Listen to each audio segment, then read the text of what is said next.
Installing and removing the wheels on your Ampler e-bike is as easy as on any other bike. Let us show you how it works.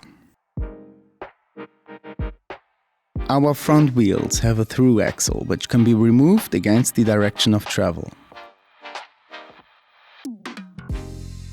After a few turns, you can remove the through axle and take out the wheel.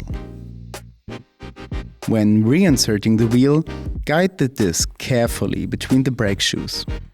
Make sure there is no dirt on the through axle before inserting it. You could also clean and grease the thread again. Tighten the through axle properly. With carbon forks, you should follow the Newton meter specification printed on the axle.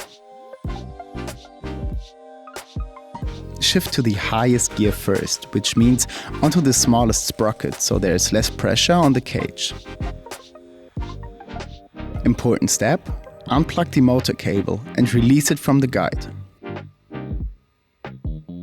Now loosen the axle from both sides with a hex key or spanner against the direction of travel.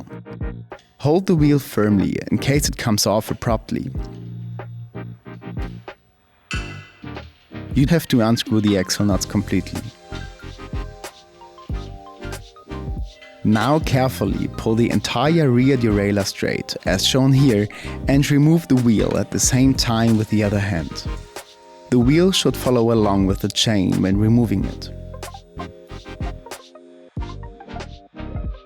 When inserting, you must always pay special attention to the motor cable. Position the chain on the cassette. Pull the derailleur slightly backwards to move the wheel towards the dropout.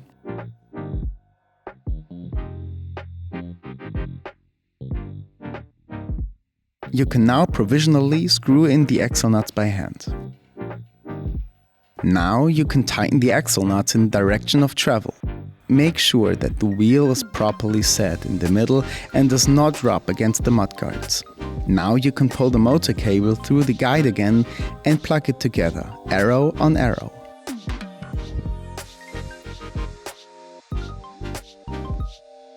One last check that the motor cable does not rub against the disc brake and your bike is ready to roll again.